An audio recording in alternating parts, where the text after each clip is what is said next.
chicos, bienvenidos a Tiempo para Aprender, tercero de secundaria. En el programa anterior hablamos de dos temas súper importantes que se dieron en el viejo continente. Y fueron la restauración europea, donde los reyes creían que podían tener el control de todo otra vez. Y también las revoluciones liberales que se dieron en contra de eso. Y hoy hablaremos de un tema relacionado al amor. Pero no solamente sientes amor por la persona que te gusta, sino también por tu familia, amigos, mascota y obviamente por tu nación. Y es que si eres peruano, tienes que amar al Perú. No te despejes tu pantalla porque enseguida hablaremos sobre la ideología nacionalista. Acompáñanos. ¿Sabes qué tienen en común Miguel Grau, George Washington y el Che Guevara? Que todos ellos hicieron grandes cosas por su país. Claro, amaban a su nación. Pero este loco amor proviene de una ideología conocida como el nacionalismo. Chequea su definición. El nacionalismo es la ideología que implica una fuerte identificación política y cultural de los individuos de una nación. ¿Entendiste? ¡Qué bien!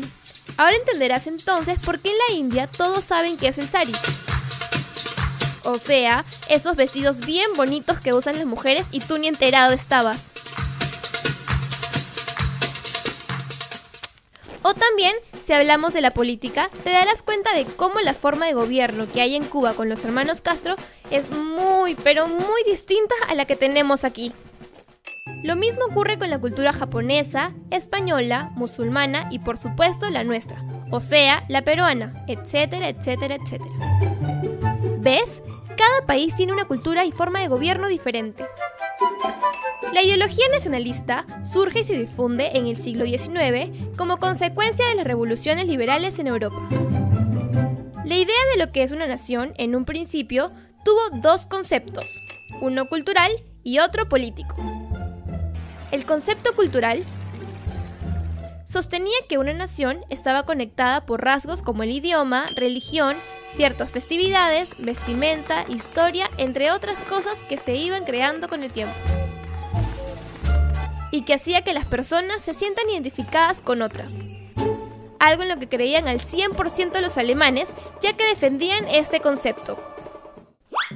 Del que, por cierto, surge el nacionalismo orgánico. Ya, pero quiten esa planta que nada tiene que ver. Aquí el sentimiento nacionalista se fomentaba por la difusión de manifestaciones culturales como las danzas, canciones, arte y muchas otras cosas más propias de cada país. Hay un segundo concepto de nacionalismo que debes conocer. Profe, explíquenos. El segundo concepto de la ideología nacionalista es el concepto político. Aquí se señala que una nación se forma por decisión voluntaria de sus ciudadanos. Es más, ellos se sienten más identificados por las leyes que comparten que por sus rasgos culturales. Y así, como el concepto cultural era defendido por los alemanes, también los franceses defendían este concepto. Además, de este concepto derivó el nacionalismo voluntarista o liberal, en el que los sentimientos nacionales se daban como consecuencia de una intensa nacionalización de sus habitantes a través de la escuela, ejército o la difusión de símbolos con los que terminaban unificándose. Pero al final, la ideología nacionalista era una sola, y por eso origina una serie de procesos. Veamos cuáles eran. La política nacionalizadora de los estados. ¡Fácil! Los estados del siglo XIX implantaron en la educación el uso de la lengua nacional propia, además de símbolos como banderas e himnos con el fin de que se desarrolle en la gente un sentimiento de amor por su nación y unión entre ellos. Otros procesos que se dieron fueron los movimientos nacionalistas disgregadores. Esto quiere decir que hubo naciones sometidas por otros estados que buscaron constituirse como estado-nación por sí solas. Los dos casos más famosos fueron el del Imperio Austrohúngaro, donde los movimientos nacionalistas no pudieron disolver la unidad del imperio en el siglo XIX. Y el otro fue el caso del Imperio Otomano, que formando por poblaciones distintas, se fue fragmentando a lo largo del siglo porque Grecia se independizó en 1829 y luego Serbia, Rumania, Montenegro, Bulgaria y Albania. Por último, estuvieron los movimientos unificadores, que motivaron a que los países divididos se unieran. Este fue el caso de Italia, que estaba dividida en diversos estados. Y también fue el caso de Alemania, que estuvo fragmentada en 30 estados. ¡Imagínate! Pero estas dos unificaciones tuvieron rasgos muy similares. Ahora dejemos que el profe nos diga cuáles fueron. Alemania e Italia lograron unificarse similarmente. Primero porque lo hicieron a través de guerras. Segundo, porque sus reinos fueron unificadores como por ejemplo Piamonte en Italia y Prusia en Alemania. Y por último, ambos países estuvieron liderados por estadistas, o sea, por personas que buscaban controlarlo todo como el piamontés Cavour y el prusiano Bismarck. Para que entiendas este proceso de unificación, vamos a hacer un viaje al pasado en ambos casos. ¡Mamma mía! Primero, vayamos a la bella Italia. A comienzos del siglo XIX, este país se encontraba fragmentado políticamente y además contaba con 7 estados, lo que quiere decir que existían distintos pensamientos de gobierno por cada uno. Veamos cuáles eran. El Reino Lombardía-Venecia, que estaba gobernado por un pensamiento antiliberal. El Reino de Piamonte-Cerdeña, que era políticamente independiente. Los ducados de Parma, Módena y Toscana, que estaban gobernados por príncipes de ascendencia austriaca. Los estados pontificios. Aquí los papas tenían todo el poder, o sea, eran los monarcas absolutos. Por último, estaba el Reino de las Dos Sicilias, que también era gobernado de una manera absolutista, pero bajo las órdenes de la dinastía de los Borbones. ¿Ves? Cada uno gobernaba como quería, pero las cosas comenzaron a cambiar más o menos a mediados del siglo XIX, cuando un sentimiento nacionalista surge en los italianos y comienza el proceso de unificación italiana, o también conocido como el Resurgimiento. Es en este momento que la carbonería, si te estás imaginando un carbón al escuchar esta palabra, mejor anda sacándolo de tu mente. Porque la carbonería era una sociedad secreta que buscaba derrocar el absolutismo monárquico y lograr la unidad italiana. ¿Sabes quién tuvo la iniciativa de unificación italiana? Fue este hombre que tiene los bigotes como los de un pirata. Su nombre era Víctor Manuel II, rey de Piamonte. Él y el ministro Cavour hicieron una alianza con Napoleón III de Francia para enfrentar al Imperio Austriaco. Esta alianza dio como resultado la unificación italiana entre los años 1859 y 1861 en 3 fases. La primera fue por las derrotas austriacas en Magenta y Solferino. La segunda por las rebeliones populares en Parma, Módena y Toscana. Y la tercera por la incorporación de Nápoles y Sicilia. En 1861, el Parlamento le otorgó a Víctor Manuel II el título de Rey de Italia.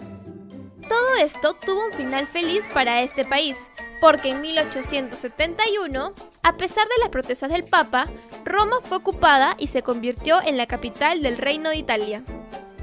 Qué chévere esta parte de la historia de Italia, ¿verdad? Pero ahora hablaremos sobre la unificación de Alemania, porque cada vez que hablamos de ese país, recordamos las historias de los nazis y de la caída del muro de Berlín. El tema de la unificación aquí es bien paja, así que viajemos a Alemania para saber qué pasó.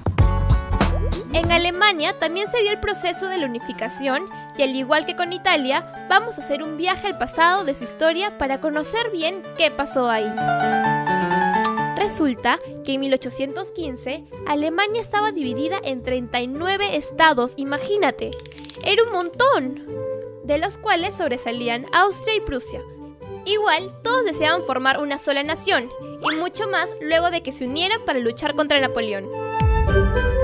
A partir de 1862, el proceso de unificación se aceleró gracias al rey prusiano Guillermo I y su canciller Otto von Bismarck. ¡Asu! ¡Qué loco su casco! Seguro quería imponer su propia moda en el ejército. Pero lo resaltante en el canciller Bismarck no fue solo su casco con pico, sino también la reforma que hizo en el ejército prusiano, ya que los volvió unos torazos. Eran recontra fuertes. ¿Y sabes qué logró?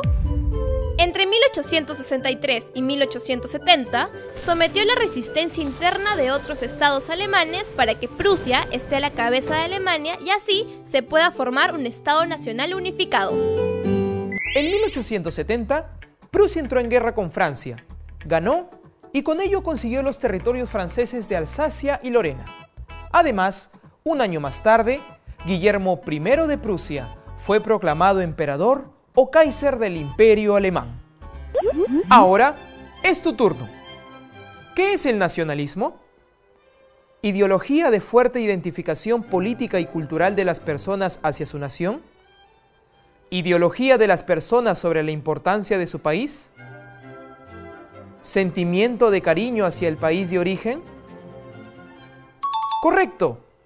Esta ideología implica la identificación de las personas de un país en estos dos aspectos. ¿Cuántos movimientos nacionalistas se originaron? ¿3, 2 o 4? Correcto. La ideología nacionalista originó 3 movimientos: la política nacionalizadora de los estados, los movimientos nacionalistas digregadores y los movimientos unificadores. ¿Qué países europeos pasaron por el proceso de unificación? ¿Rusia y Francia? ¿Francia e Italia? ¿O Italia y Alemania? Muy bien.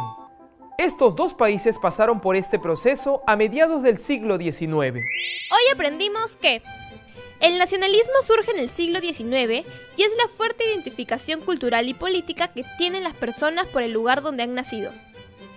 La idea de lo que es una nación, en un principio tuvo 2 conceptos, uno cultural y otro político.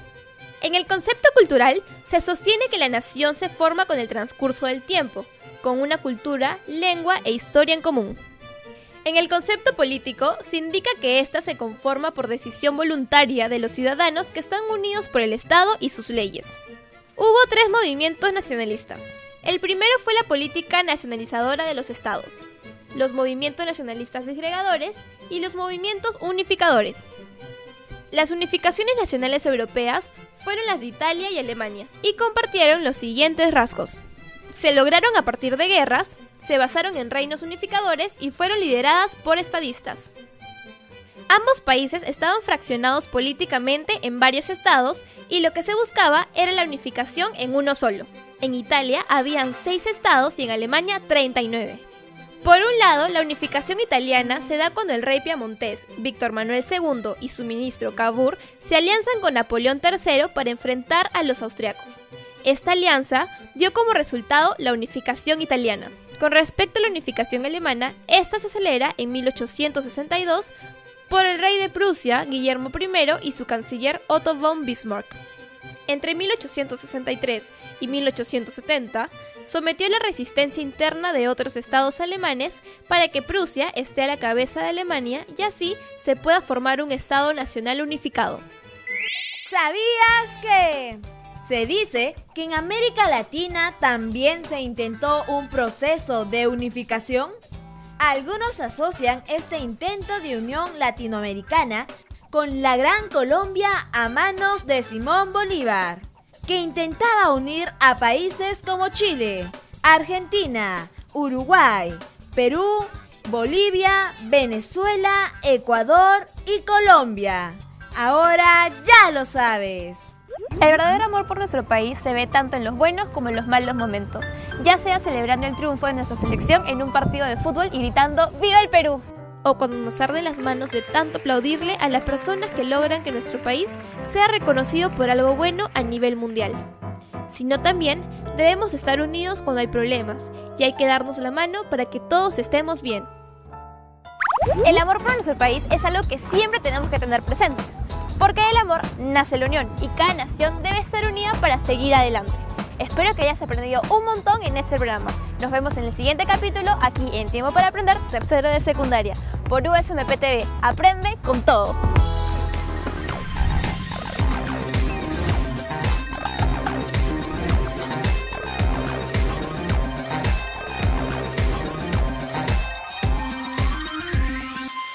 En el próximo programa hablaremos acerca de el desarrollo de los estados europeos. No te lo pierdas.